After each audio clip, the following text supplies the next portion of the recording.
नमस्कार, मैं धर्मेंद्र कुमार प्रगति क्लासेस से। आज का टॉपिक प्रकाश संश्लेषण से संबंधित है। काफ़ी इंटरेस्टेड ये टॉपिक है, काफ़ी अच्छे से समझ में आएगा। देख लीजिएगा प्रकाश संश्लेषण। सबसे पहले प्रकाश संश्लेषण की जो परिभाषा है वो देखेंगे।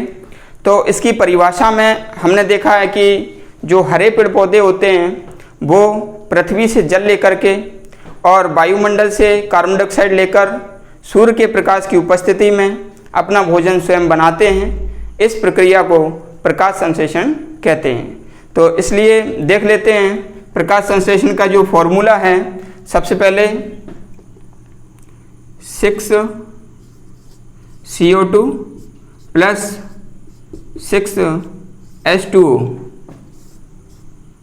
UV लाइट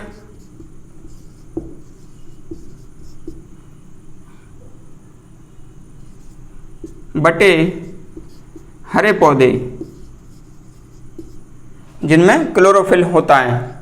इसके बाद ये जो हरे पौधे हैं ये सूर्य के प्रकाश की उपस्थिति में वायुमंडल से CO2 लेकर और पृथ्वी से जल लेकर अपना भोजन बनाते हैं, जिसको अपन कहते हैं ग्लूकोज C6H12O6 प्लस 6O2। तो ये जटिल कार्बोहाइड्रेट है। ये सरल कार्बनिक पदार्थों से जैसे कि H2O CO2 ये सरल पदार्थ हैं। इससे जटिल कार्बोहाइड्रेट पदार्थ बनाते हैं। तो इस प्रक्रिया को हम प्रकाश संश्लेषण कहते हैं। और इसमें जो O2 है वह जल के अपघटन के कारण ही वो O2 निष्कासित होती है। एक क्वेश्चन आता है कि जो प्रकाश संश्लेषण की क्रिया है उसमें ऑक्सीजन का विघटन किससे होता है। तो उसमें ऑप्शन रहता है CO2 भी रहता है और H2O भी रहता है। तो मैं आपको बता देता हूँ सभी के लिए कि जो ऑक्सीजन का निष्कासन होता है वो जल के अपघटन के कारण होता है। ठीक है, तो ये अच्छे से आप ध्यान रख लेना। जो हरे पेड़ पौधे होते हैं वह जो स्थलीय होते हैं, तो स्थलीय पौधे CO2 का जो अवशोषण करते हैं वो वायुमंडल से करते हैं, लेकिन जो जलीय पौधे होते हैं वह जल में घुलित CO2 का अवशोषण करते हैं और अपना भोजन बनाते हैं। तो प्रकाश संश्लेषण की क्रिया में हमने देखा कि जो हरे पेड़ पौधे होते हैं वह उनमें क्लोरोफिल पाया जाता है। हरे पेड़ पौधों में क्या पाया जाता है? क्लोरोफिल। और ये क्लोरोफिल में एक धातु पाई जाती है, उसको कहते हैं मैग्नीशियम धातु। तो इसमें लिख देते हैं धातु मैग्नीशियम। मैग्नीशियम का ये संकेत है। तो कैसे भी क्वेश्चन आ जाएगा, सबसे पहले तो यही क्वेश्चन आ जाएगा कि भाई हरे पेड़ पौधों में कौन सा तत्व पाया जाता है? क्लोरोफिल पाया जाता है। क्लोरोफिल में कौन सी धातु पाई जाती है? तो मैग्नीशियम धातु पाई जाती है। जल का अपघटन किस से होता है? तो ये ऑक्सीजन का अपघटन किससे होता है? तो जल के अणु से अपघटन होता है। और ये जो जल है, ये हरे पेड़ पौधे जो जल लेते हैं वह केशिकीय जल लेते हैं। मैं आपको ये लिख देता हूँ, केशिकीय जल। जो कणों के अंदर जो जल होता है उसको हम केशिकीय जल कहते हैं। तो केशिकीय जल का पेड़ पौधे अवशोषण करते हैं, वायुमंडल से CO2 लेते हैं, वायुमंडल से CO2 लेते हैं। लेकिन जो स्थलीय पौधे हैं वही वायुमंडल से CO2 लेते हैं, और जो जलीय पौधे हैं वो जल में घुलित CO2 का उपयोग करते हैं। तो इस प्रकार से ये जो दृश्य प्रकाश है, दृश्य प्रकाश, तो दृश्य प्रकाश का इसमें उपयोग किया जाता है। और ये ग्लूकोज का क्या होता है? निर्माण हो जाता है। तो हमने देखा ये फॉर्मूला काफ़ी इम्पोर्टेंट है, विद्यार्थियों के लिए पूछ लिया जाता है, तो इसलिए इसको भी याद करना आवश्यक है। इसमें आगे बढ़ते हैं। ये तो परिभाषा हो गई है प्रकाश संश्लेषण। अब इसमें प्रकाश के बारे में थोड़ा देखेंगे। तो इसको आप स्क्रीनशॉट ले लीजिए, इसके बाद मैं आगे बताता हूँ।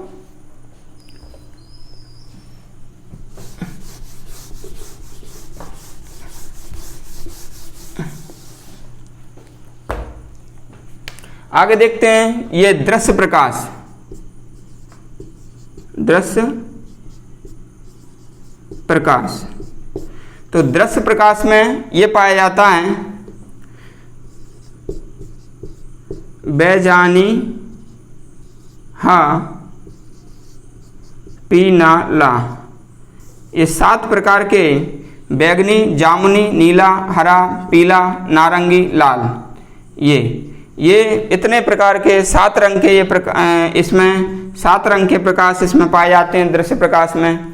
और दृश्य प्रकाश के अंतर्गत हमको ये 3 चीज़ें याद रख लेना है कि प्रकाश संश्लेषण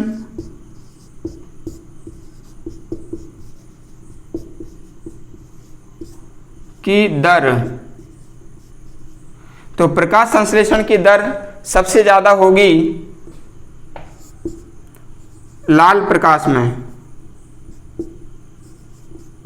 लाल में सबसे ज़्यादा दर किस में होगी? लाल प्रकाश में होगी। इसके बाद नीले प्रकाश में सबसे ज़्यादा प्रकाश संश्लेषण की दर होगी और सबसे कम होगी बैगनी, बैगनी सबसे कम, सबसे कम। तो ये हमको याद रख लेना है कि प्रकाश संश्लेषण की दर सबसे अधिक किस में होगी? सबसे अधिक ये। दूसरा हमको याद रखना है कि क्रियाशीलता,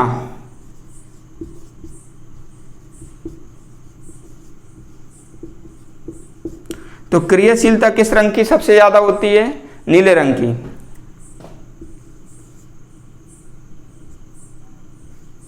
नीला रंग सबसे ज़्यादा क्रियाशीलता रहती है। तीसरा हम देखेंगे अवशोषण, अवशोषण,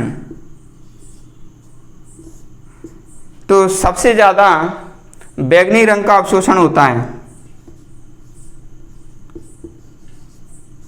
बैगनी रंग का होता है, फिर नीले रंग का होगा और फिर लाल रंग का अवशोषण होता है।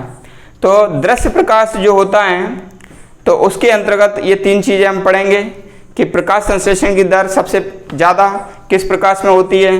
तो सबसे ज़्यादा होती है लाल प्रकाश में, उसके बाद नीले प्रकाश में, और सबसे कम प्रकाश संश्लेषण बैगनी रंग में होता है। दूसरा इसमें क्रियाशीलता है, तो सबसे ज़्यादा नीले रंग जो होता है उसमें क्रियाशीलता सबसे ज़्यादा होती है। तीसरा है अवशोषण, कौन से प्रकाश का अवशोषण पेड़ पौधे ज़्यादा करते हैं? तो सबसे ज़्यादा अवशोषण किया जाता है बैगनी रंग, उसके बाद नीला रंग और उसके बाद लाल रंग। ये 3 चीज़ें हमको ये दृश्य प्रकाश में देखना है। एक चीज़ और इसमें रह जाती है कि जो दृश्य प्रकाश है, ये जो दृश्य प्रकाश है इसकी तरंग दैर्ध्य कितनी होती है? तो दृश्य प्रकाश जो कि प्रकाश संश्लेषण में आवश्यक है वह है 3800 एंगस्ट्रॉम से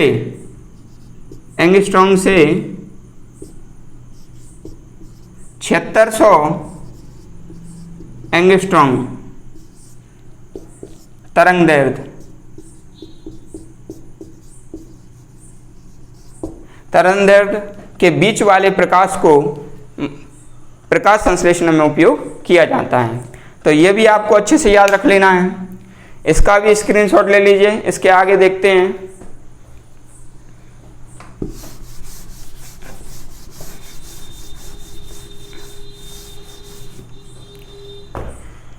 इसके आगे है क्लोरोफिल। क्लोरोफिल, तो क्लोरोफिल जैसा कि हम जानते हैं कि जो पेड़ पौधे हैं उनके जो पत्तों में हरापन होता है वह क्लोरोफिल के कारण होता है। और क्लोरोफिल के 4 घटक होते हैं, 4 घटक होते हैं, ठीक है। जैसे कि क्लोरोफिल,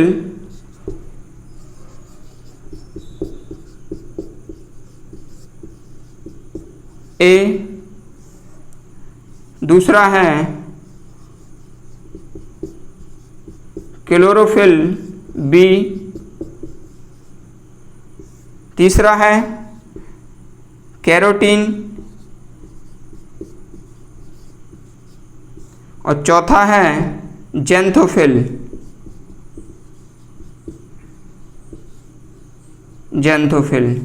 तो ये 4 प्रकार के क्लोरोफिल उसमें पत्ती में पाए जाते हैं। तो और एक बात और, प्रकाश संश्लेषण सबसे अधिक उन पत्तियों में होता है जिसमें क्लोरोफिल की मात्रा सबसे अधिक होती है। यानी कि प्रकाश संश्लेषण की दर क्लोरोफिल की मात्रा पर निर्भर करती है। जिस पत्ती में क्लोरोफिल अधिक होगा उसका प्रकाश संश्लेषण अधिक होता है, और जिस पत्ती में क्लोरोफिल यदि कम होगा तो उसकी प्रकाश संश्लेषण की दर कम होगी। ठीक है, तो ये भी आपको याद रख लेना है। लास्ट है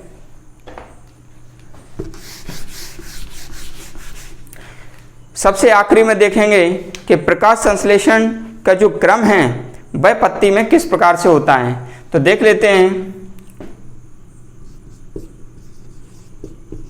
प्रकाश संश्लेषण का क्रम। तो सबसे पहले तो क्या होता है कि जो हरी पत्ती होती है तो सूर्य का प्रकाश का वो अवशोषण करती है। तो पहला है हरी पत्ती द्वारा प्रकाश का अवशोषण। फर्स्ट प्रोसेस होगी कि सूर्य का प्रकाश जो है हरी पत्ती पर पड़ेगा। तो अवशोषण जैसे ही पत्ती ने प्रकाश का किया तो जो पत्ती के अंदर क्लोरोफिल है उसके अणुओं में उत्तेजना आ जाएगी। तो दूसरा रहेगा क्लोरोफिल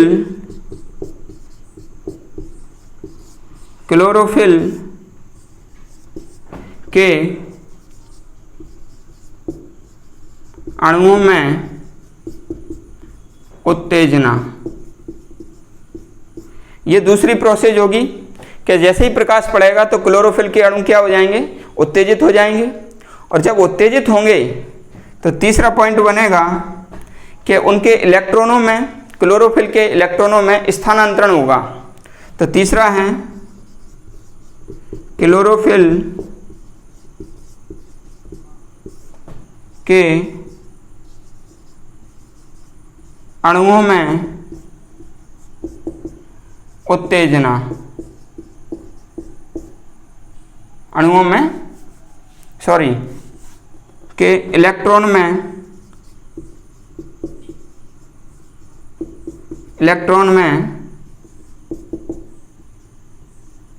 स्थानांतरण। तो तीसरा ये क्लोरोफिल के इलेक्ट्रॉनों में क्या होगा, स्थानांतरण होगा। और चौथा होगा एटीपी ऊर्जा का संश्लेषण। ये लास्ट स्टेज रहती है। अब एटीपी ऊर्जा का संश्लेषण होगा तो यही इसी को कहते हैं कि जटिल कार्बोहाइड्रेट या ग्लूकोज। तो ये सारी प्रोसेस प्रकाश संश्लेषण की सभी प्रतियोगियों को आसानी से समझ में आ गया होगा। इसमें सभी प्रकार के क्वेश्चन इंक्लूड हैं। जैसा कि हम जानते हैं कि जो हरे पौधे होते हैं वो स्वयंपोषी जीव होते हैं और सूर्य की रोशनी में वो अपना भोजन बनाते हैं। तो ये सारी प्रोसेस है प्रकाश संश्लेषण की। आप सभी को आशा है कि बहुत ज़्यादा अच्छा समझ में आया होगा। चैनल को लाइक कीजिए, सब्सक्राइब कीजिए और कमेंट्स कीजिए। धन्यवाद।